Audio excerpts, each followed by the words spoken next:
जय माता दी। तो कब से शुरू हो रहे हैं नवरात्रे, मुहूर्त क्या है, कलश स्थापना की विधि क्या है और जवारे बोने की विधि क्या है और नवरात्रे में दीपक कब जलाएं, किस प्रकार माता को प्रसन्न करें कि माता खिंची चली आएँ।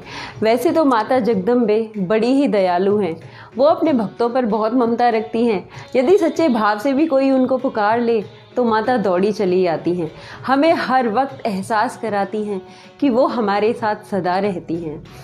तो इस बार नवरात्रि 3 अक्टूबर से शुरू होकर 12 अक्टूबर तक चलेंगी। तो आप सवेरे जल्दी उठ जाइएगा पहली नवरात्रि के दिन। स्नान आदि करने के बाद में अपने पितरों को प्रणाम कीजिए और उन्हें बताइए कि आप माता के व्रत का अनुष्ठान करने जा रहे हैं और माता को अपने घर में विराजमान करने जा रहे हैं। ये होने के बाद में सबसे पहले अपने कुल देवता और अपनी कुलदेवी माता से आज्ञा लीजिए।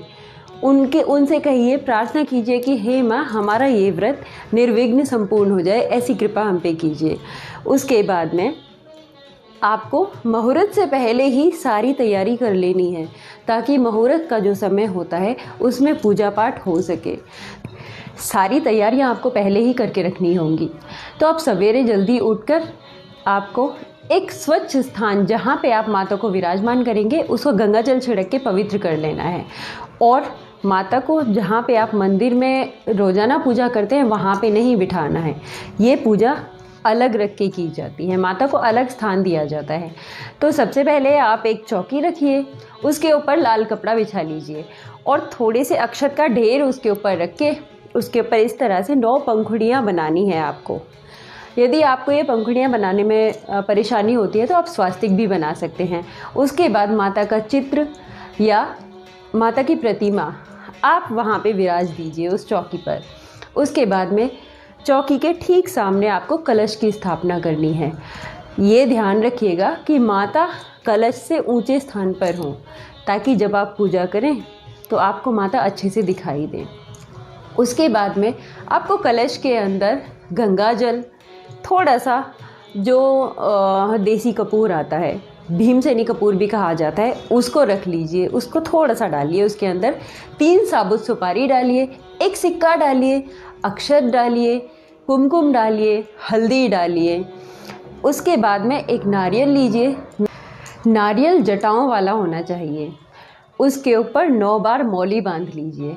कलश के ऊपर स्वास्तिक बना लीजिए, आप ओम भी बना सकते हैं। उसके बाद में आम की टहनी हो तो बहुत अच्छा, यदि नहीं है तो आप पान के पत्ते या अशोक के पत्ते भी ले सकते हैं। आप उससे कलश को अच्छे से सजा लीजिए और कलश के ऊपर भी मौली बांधना ना भूलें। उसको अच्छे से रेडी करके रख दीजिए।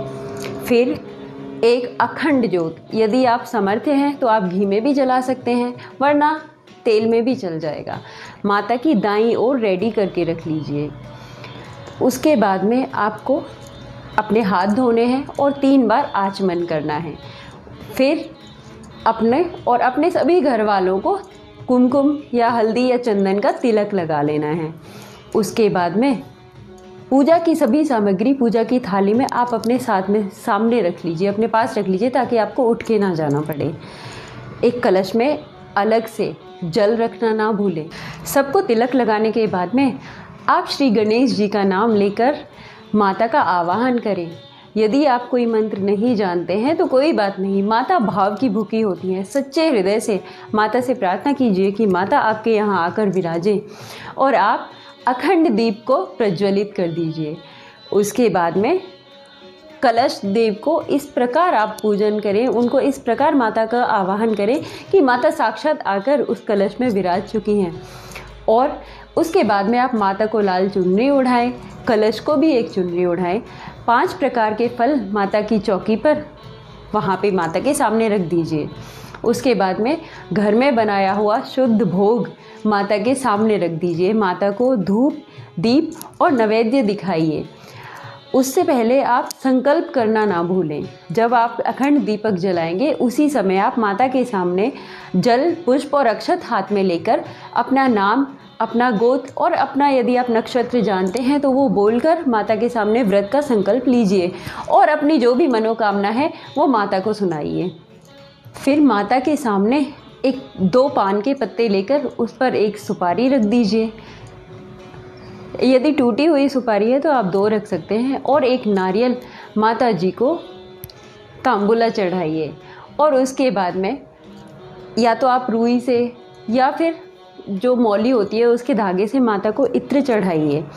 माता को खुशबू बहुत पसंद है, माता उससे बहुत प्रसन्न होती हैं, तो आप ये करना ना भूलें। मातेश्वरी को शहद बहुत पसंद होता है, तो माता को एक कटोरी में शहद ज़रूर रखें।